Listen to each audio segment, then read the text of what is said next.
and welcome to another booktube video from me, Lauren, from Lauren and the Books. I hope you're all doing very, very well.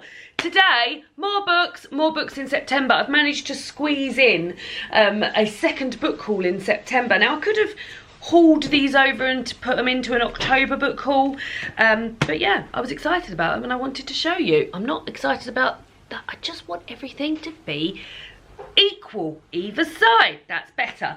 So there is a whole host of books here from books that I've bought, books that I've been sent by the publisher, books that Simon bought me, which was nice, and I will link down below. I'll put a little asterisk. No, I won't link because I don't link, but I will list the books down below and I'll put a little asterisk next to them if they were sent to me by the publisher. But I've got two piles here. I've just so happens to have piled them into like books that I've bought and books that I have been sent. So let's go with that then. So I bought The Nickel Boys by Colson Whitehead. I earlier this year got out The Underground Railroad on audiobook from my library using the Libby app. Here comes my glamorous assistant. He's got me a little bit of cake as well. You're so lovely. He's got his earpods in. I don't really remember what he looks like without having his earpods in. They just seem to be a permanent fixture on his head. He told me to shut up. And what are you listening to? He's bouncing that as an act of rebellion. Punishment. As punishment. Yeah, but he can't hear me really anyway because he's got his earpods in. Yeah, I listened to... I mustn't forget about that cup of tea and that little bit of... I don't know what it is. David's sister made it. Oh, it's minty. It smells lovely. I'll put that there. Yeah, so I listened to a good half of the audiobook of The Underground Railroad earlier this year, but had to return it before I got to listen to it. And also, it wasn't like my best listening experience because I knew I didn't have long left. I was listening to it like really sped up, and I need to go back to it. And I will go back to it via audio because I was enjoying the audiobook before all hell broke loose. But yeah, so this I enjoyed the writing style, so I knew that I would enjoy further of this, and this is the book that follows on, not in as in like his next book that he's written after The Underground Railroad, and this is set in 1960s Florida. And Elwood Curtis knows he's as good as anyone. He's taken the words of Dr. Martin Luther King to heart. He is about to enroll in the local black college, determined to make something of himself. But given the time and the place, one innocent mistake is all it takes to destroy his future. And so instead of college, Elwood arrives at the Nickel Academy, a segregated reform school, claiming to provide an education which will equip its inmates to become honourable and honest men. So yeah, I'm looking forward to reading that, and we'll do so soon. And must put a reservation to get Underground Railroad back out from the library. I was sent this, and delighted that I was, because this is something that, I mean, a lot of us are probably embarking on at the moment. This is the proof... Oh no, this is the actual finished copy. It looks really nice. This is Solo, How to Work Alone, brackets, and Not Lose Your Mind by Rebecca Seal. Now, Now, I recognised the name Rebecca Seal, and then when I saw a little photo, I saw that she used to appear on Sunday Brunch as like the person who presents, you know, do you ever watch Sunday Brunch? It's in the UK, it's on Channel 4. David and I used to love watching it. It's like a magazine show, I guess, with lots of different guests, and they do cooking and things like that. And Rebecca used to appear on it, I think doing like the alcohol section. Anyway, she's written a book about working from home. So working from home is something that, as I said, a lot of us will be doing nowadays because of global pandemics, and although I don't find myself losing my mind when working from home, I enjoy working from home.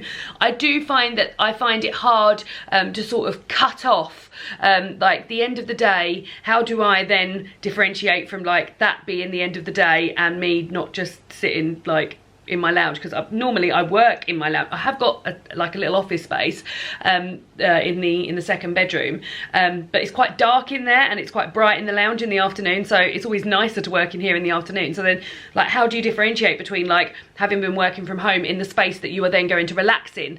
And I feel like this will give some tips, and like I feel like it would be interesting to come at someone who's enjoying working from home and also hearing some different aspects of it. So yeah, and I really think this front cover is really fun. So yeah, interesting. I think that'll be interesting to a lot of people. I went to Waterstones this month and bought myself quite a few books, which was quite exciting. The first one I bought was, you know You know, I was talking about that Anne of Green Gables book I bought, and I bought the cover of the Sisterhood edition of it, and then I said I wasn't sure that I would like any of the other illustrations from, any of the other books that were in the Sisterhood range, because I already own Pride and Prejudice, I already own Little Women. Well, I decided that I would like to own a Little Princess.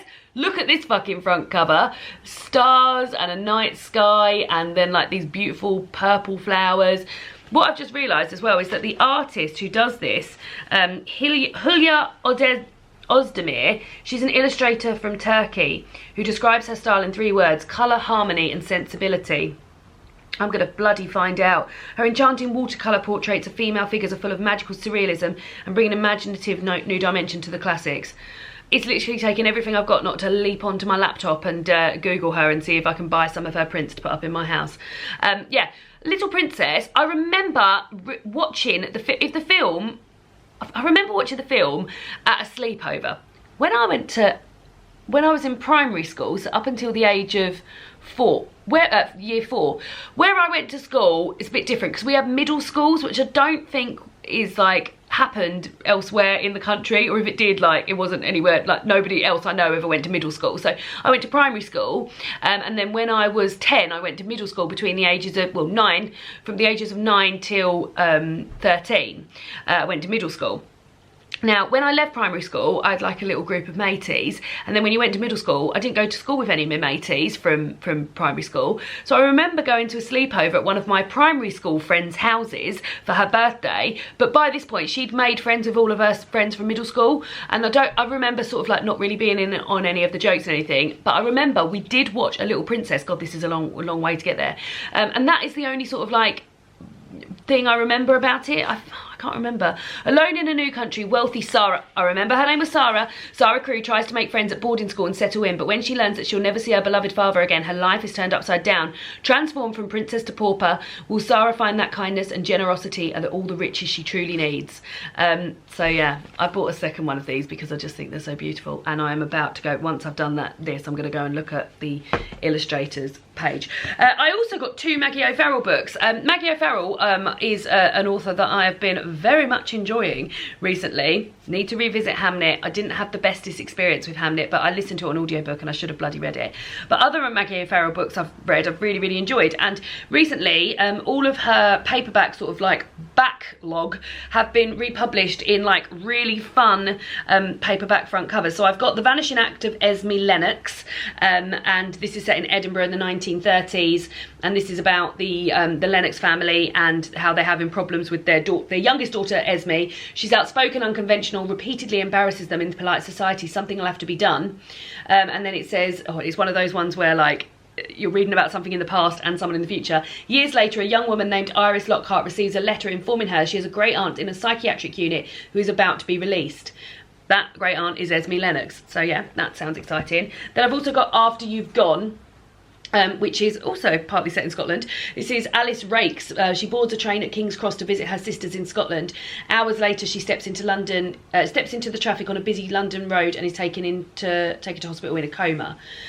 What or who does she see in Edinburgh that made her do this? Yeah, it's, oh God, I just bloody can't wait to read all of these.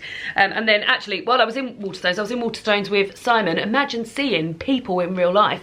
There was another copy of a book that I wanted, and I think he had 2 copies of it. I can't remember which one that was, and I don't actually know if that, no, they're not. I thought they might be on the back or front pages of these, but they're not. So I mean, Simon says send me an extra copy of the spare one of this range that you had. I can't remember what it was called. Maybe if I have a look. I mean, you'll be seeing it in a book haul, I'm sure. There is a list.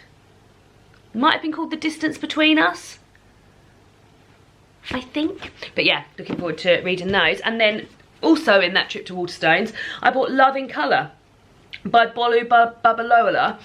This has been constantly recommended to me on my Audible, and I was like, it sounds really great. And then I saw the book and I was like, I think I would enjoy this more in book form, because it's something I can sort of like go to and complete a story, whereas when I listen to audiobooks, my experience with listening to audiobooks is that I listen to them on my way home from work normally. I've been listening to them a little bit while I'm at work as well, like working from home and when I'm at work with earphones, but I don't always get to listen to something in completion, be it because like that finishes like halfway through my journey home and then it starts the next chapter or whatever. So I thought, as these are individual tales of love and mythical retellings of love stories told from around the world, it would be nicer to visit those as sort of like individual items, which is why I've done that. So yeah, this sounds really, really great. So it's all about love and love from around the world, and yeah, it says here, whether captured in the passion of love at first sight or realising that self-love takes precedence over romantic connection, the characters in Babalola's vibrant stories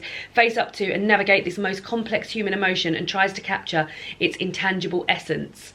And it's got three of the like synopses, short synopses of the story. So the first one says, a highborn Nigerian goddess feels beaten down and unappreciated by her gregarious lover and longs to be truly seen. A young businesswoman attempts to make a great leap in her company, and an even greater one in her love life. A powerful Ghanaian spokeswoman is forced to decide whether to uphold her family's politics or to be true to her heart. Sounds fucking great, don't it? Yeah, it's amazing. So really looking forward to that. And then mentioning Simon, Simon kindly, and this was quite some time ago, he's not even sure if it's this year, he thinks it might have been last year, but No Big Deal by Bethany Rutter, who is someone that I follow on Instagram and Twitter, and I love her. This is her, I haven't read this yet, and this is her little debut novel, and Simon got it signed for me. Dear Lauren, I hope you like No Big Deal, and I'm hyped to get to know you on the internet. Love, Bethany. So cute. And he's had this for such a long time, and he passed it on to me when I saw him. So this is a book that I need to, body positivity, fat representation, red and pink front cover, everything I love. It's about Emily. She knows she's smart, she knows she's funny, she knows she's awesome, and she knows she's fat. And she doesn't need anyone to tell her any of these things. She likes herself and she likes her body. She just thinks it's time everyone else caught up.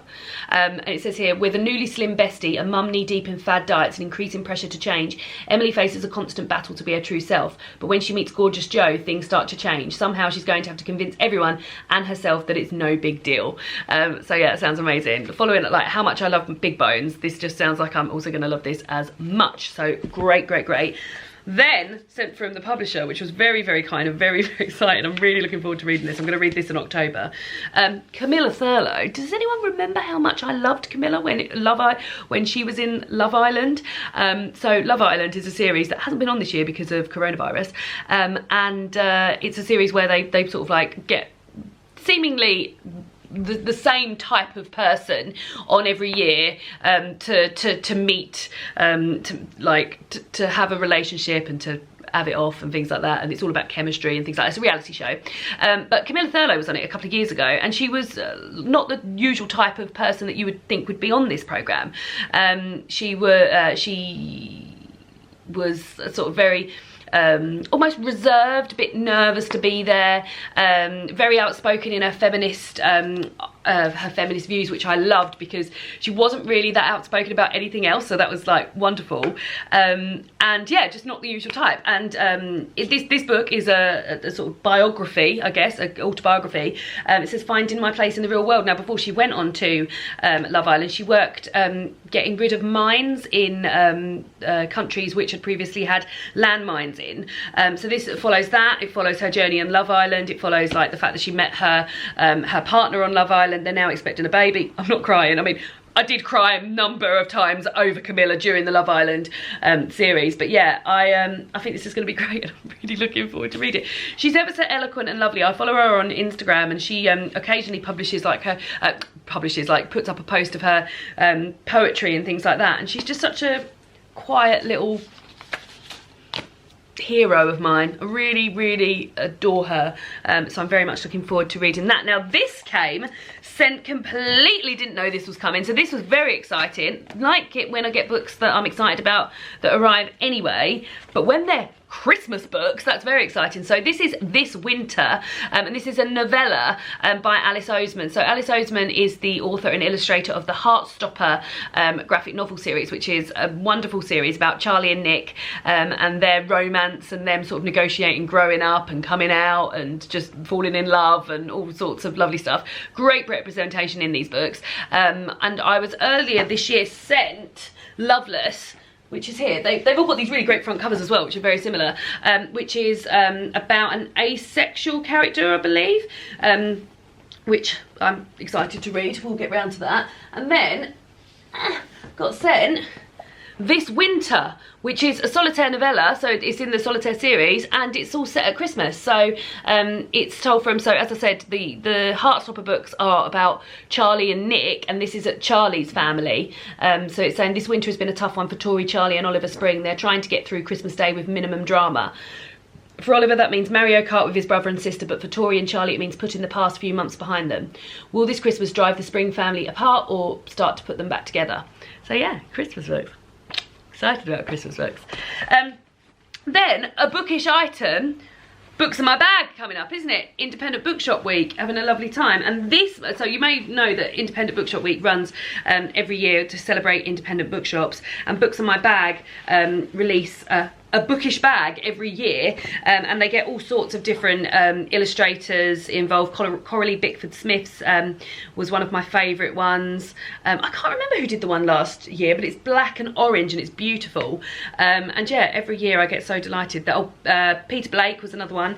And this year it's Charlie Maxey, who has done the book, which I always get the name mixed up, but it's like The Horse, the Boy, the Fox and the Mole, or some sort of combination of that. It's a book I bought my sister for her birthday, I think, yeah. And it won Waterstone's Book of the Year, maybe last year or the year before, but this is his illustrated bag this year, which is lovely. So they sent me that, so yeah, get excited. I'll be doing, be sharing a bit more sort of bookish stuff. I need to get myself to an independent bookshop for Books in My Bag Week, if these times so allow. Who knows if they will. And then the last one is just the finished version of a book that I hauled and have reviewed. And I thought I would show you the finished version because one of the things I mentioned in my review was that I had the... Let me tell you what it is first. So this is A Clock of Stars, The Shadow Moth. This is written by Francesca Gibbons and illustrated by Chris Riddell. So I read it's a middle grade children's book about a set of sisters who go through a door in a tree into imaginary, like, fantastical world. It's a lot of fun. I enjoyed it. One thing I did say is that the proof copy I had was like 540 pages and had no illustrations in, because the final artwork from Chris Riddell wasn't included in the proof. Now the final book has arrived and it is, I mean, look at it, it's bloody beautiful. It's got all these lovely sparkly like gold bits here, the end papers and maps, which is always like one of my favourite things. But one of the things I said was that I couldn't believe that a middle grade book of like 540 pages, like 11-year-olds and things would read it. Now turns out this book is 475 pages, so they must have, the pages are obviously bigger, but it also does include beautiful Chris Riddell illustrations. So yeah, a really, really lovely finished book, and I imagine what's going to be very, very popular. Trying to get another illustration somewhere. That's a scary one. What I imagine is going to be very popular at Christmas. So yeah, there's the finished copy, and I just wanted to show you guys because the publisher was kind enough to send me the finished copy, but I knew that I'd mentioned it. But yeah, pink and blue and just having a lovely time. So those are some books that I received in the latter half of September. Let me know if any of these are of an interest to you. Let me know what you're reading at the moment, and I'll see you all again soon for another BookTube video. Goodbye!